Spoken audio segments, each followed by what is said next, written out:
और फिर परमात्मा हमें पग पग पर साथ देगा, हमारा सहयोग देगा, शुभ कर्मों का फल मिलने लग जाएगा और फिर हम किसी का कभी बुरा नहीं कर सकते। अब तो ना बाप ने, ना तो बेटे न बाप की चिंता रही, माता पिता की तरफ कोई ध्यान नहीं है। वहां ये दास जेल में था, वहां एक तो एक नया कुबाड़ी, वहां देखे कुबाड़िया कुकर्मी लोग, अच्छे भी फंस रहे थे, न तो गलती जिनकी कोई त्रुटि नहीं वैसे वो भी थे, कुछ निर्दोष भी फंसा रखे थे किसी अन्य कारणों से। तो एक ऐसा भी मिला, उसने अपने बाप का कत्ल कर रखा था।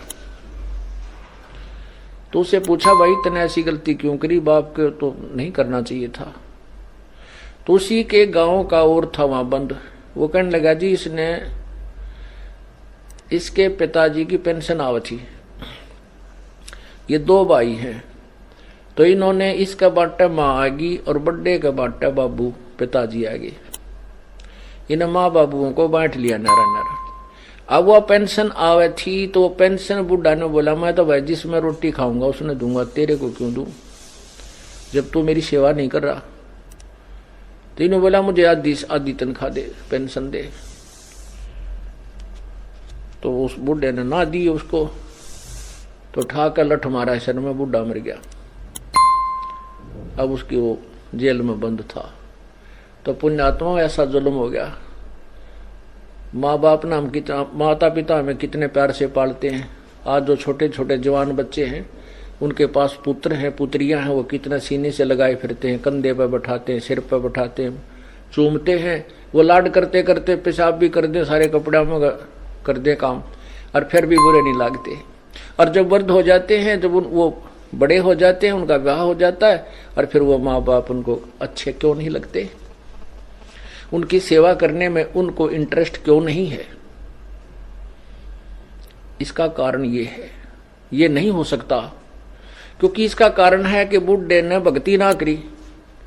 जब वो युवा था, उन बालका के लालन पालन में उनको सेठ बनाने में लगा रहा, भक्ति करी नहीं। और भक्तिहीन प्राणी का कितना ठिकाना नहीं। यदि हम पहले से परमात्मा का नाम लेंगे, भक्ति करेंगे, तो परमात्मा ऐसी व्यवस्था कर देगा, उन बच्चों के दिल में ऐसी दया भर देगा, माता पिता ने हाथों पर रखेंगे। और माता पिता इसे योग्य होंगे नहीं कि वो उनको दुख दें, क्योंकि उनकी भक्ति से वो स्वस्थ भी रहेंगे, उनका शरीर भी तगड़ा रहेगा। और जो 10,000 के रुपए में बीमारी कटनी हो, मानो 500 रुपये में ठीक हो जाएगा। तो ऐसे फिर वो भक्ति से ही सेवा बना है। एक आदमी तो ऐसा है, वो अच्छा भी ना लगता, हमने खड़ा होगी तो मान ले जैसे, अरे कैसा हो जाओ, इस तो बात तय करें जावा, बड़ा अच्छा आदमी, क्योंकि उसके पिछले पुण्य है, वो संस्कार, वो भक्ति के गुण उसके अंदर विद्यमान है। तो ऐसे ही अब हम भक्ति संस्कार बनावांगे तो बचपन बुढ़ापे में हमारी आप सेवा परमात्मा ऐसी व्यवस्था कर देगा, हम सोच भी नहीं सकते। ना हम बच्चों बुरे लागा, ना बच्चे हमारी सेवा से उकताएंगे, कभी नहीं उकताएंगे, दूनी इंटरेस्ट बढ़ेगा। अब देखो पुण्यात्माओं, इस दास के 4 संतान, 2 लड़के 2 लड़की थी। यदि ये दास उन्हीं में उलझ पुलझ रह जाता, अब मुझे पता हुआ मेरी कितनी की खातिरदारी करें, वो खूब पता है मुझे वह क्या नेचर है उनका, कैसा उनका स्वभाव और क्या करते। अब परमात्मा के चरणों में आया हूं, मेरे लाखों चेले बेटा बेटी हो गए। अब एक को कहता हूं भाई जल लाना, 10 खड़े हो जाते हैं। ये क्या कारण है? क्योंकि मैंने परमात्मा की भक्ति का रटना लाई, और उस भक्ति की शक्ति से इन बच्चों में इतनी श्रद्धा बन गई, जन हाथों पर रखूं अपने गुरुदेव को, अपने पिता को। परमात्मा कहते हैं, कुल खोए कुल होत है, कुल राखें कुल जा, राम निकल कुल भेंट ले, सब कुल रहा समाए। यदि हम इस कुल को बचाने में लागे रहेंगे, कुल तो नष्ट होगा, हम भी मरेंगे, बेटे भी मरेंगे, पोते भी मरेंगे, सभी ने एक दिन जाना है, ये तो रहना नहीं। 1 लख पूत 1.25 लाख नाती, उस रावण कह दी वन बाती। और यदि हम इस कुल को भूल कर, और राम निकुल कुल, ये राम का कुल है, ये भगवान कुल है, भगवान का खानदान है, यानी सत्संग में आ जाना। अब आप बहन भाई हो, एक गुरु के शिष्य हो, और ये दास आपका पिता, आप हमारे बच्चे हो गए, तो ये हमारा कुल बन गया।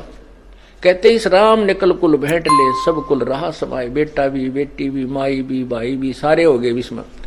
तो ऐसे हमारे फिर आगे चल के आने वाले समय में इतनी जो ना सेवा आपकी बनेगी, क्योंकि आपके बच्चे भी भक्ति करेंगे, वो भी भगवान से डरेंगे, आपको इतना भी दुख देना नहीं चाहेंगे कदे मुझे पाप ना लाग जाए, माँ की आत्मा दुखा दी जाए तो, कदे पिता की आत्मा ना दुख जा, क्योंकि फिर आपको झटके लगने लग जाएंगे। संत दुखाए मैं दुखी, मेरा आपा भी दुख होए। परमात्मा कहते हैं मेरे कबीर कहे मेरे भक्त को दुख ना दियो कोई, मेरा भक्त दुखाए मैं दुखी, मेरा आपा भी दुख होई। तो इस तरह फिर हमें झटके लगने लग जाएंगे। परमात्मा सतर्क करेगा, गलती मत करवाई। हमें जैसे हम मान लिया हमने किसी को दुख दिया, फिर हमारे को कोई हानि हुई तो विचार करेंगे लेट के, आगे वो गलती नहीं करेंगे। तो ऐसे समाज भी सुधरेगा और ये अपराध भी समाप्त हो जाएंगे। तो इसी रास्ते से हम मानवता का उत्थान कर सकते हैं और कोई तरीका नहीं है। आप देख रहे हो अब 57 साल का तो ये दास हो लिया, 58 में हम चल रहे हैं, और 10 वर्ष का समझन लग गया था ये MLA MP के ऊपर बने हैं, मंत्री मुख्यमंत्री कैसे बनते हैं। आप देखते हो बहुत बढ़िया छांट छूट का कोई मंत्री कोई पार्टी चुनती है जनता, और 5 साल में फ्यूज हो लेते हैं। वह 5 साल में उन्हें रिजेक्ट कर देती है कि ना ये करने के नहीं, फिर नए तैयार करते हैं, शायद ये कुछ ठीक पाएंगे, 5 साल में उन्हें रिजेक्ट कर देते कि ना ये भी कोई ना ठीक। क्योंकि जब तक हम राम नाम से डरने वाले अपने नेता नहीं चुनेंगे तब तक कोई भी सुधार नहीं हो सकता। और ये इस मार्ग से ही वो पुण्यात्मा उभरेंगी। ऐसे ही ज्ञान से फिर वो भगवान से डरने वाले होंगे, परमात्मा का नौकर बनकर वो राज करेंगे, नहीं को राज को छुएगा नहीं। इतना भयंकर पाप है इस राज के अंदर। राजा लोग भगवान से डरने वाला हो, बिल्कुल भी गलत काम नहीं करते, तुरंत त्याग देना पड़े, उसने इस्तीफा देना पड़ जाए। ऐसे निर्भय होकर जब हम शासन करेंगे तो हम पाप से बचे रह सकते हैं, अन्यथा नहीं। और तभी हमारी प्रजा सुखी होगी, और प्रजा सुखी होगी भगवान के भक्ति से, इस पुण्य से, दान से, धर्म से, और इन्हीं के निमित्त परमात्मा की कृपा से प्रभु समय पर वर्षा करेगा, हर तरह की सुविधा देगा। अब ये सत्संग जो ये जो कार्यक्रम चल रहा है भक्ति का, ये शास्त्र अनुकूल है। और ये दास 2 वर्ष बंद रहेगा, लगभग 21 महीने। तो कोई वर्षा विशेष नहीं की प्रभु ने। दास अभिमान नहीं करता, विधान बताऊं हूं भगवान का। और जब से ये पुनः शुरू हुए हैं, मैं इस दास ने कह दिया था जब जमानत होने से 1-2 महीने पहले भी, वहां आश्रम अपना बरवाला मिल गया है और पाठ प्रारंभ कर दो। तो उसके बाद ये दास 30 अप्रैल को आया था। उसके बाद पूरा जेठ, जून, जुलाई, अप्रैल, मई, जून, जुलाई परमात्मा ने इतनी प्यारी बारिश करी। कहते हैं ट्यूबलों के पानी भी 10-10, 20-20 फुट नीचे चले गए थे। हाहाकार मच गई थी। समाचार पत्रों में भी आने लगे थे कि भारत के अंदर केवल 7 दिन का अन्न है अगर अकाल गिर गया तो। अब परमात्मा ने, अब जैसे आपने गीता जी अध्याय नंबर 3 के मंत्र नंबर 10 से 15 में सुना है कि जो शास्त्र अनुसार जो यज्ञ की जाते हैं, तो यज्ञ से ही वर्षा होती है। जैसे कहते हैं सभी प्राणी अन्न से उत्पन्न होते हैं, अन्न वर्षा से उत्पन्न होता है, वर्षा यज्ञ से होती है, यज्ञ शुभ कर्मों से होते हैं।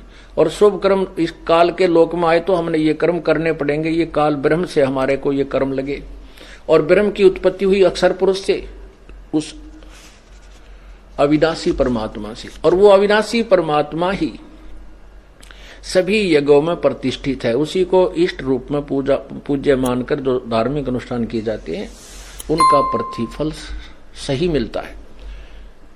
जैसे जड़ को सींचने से फलों को, टहनियों को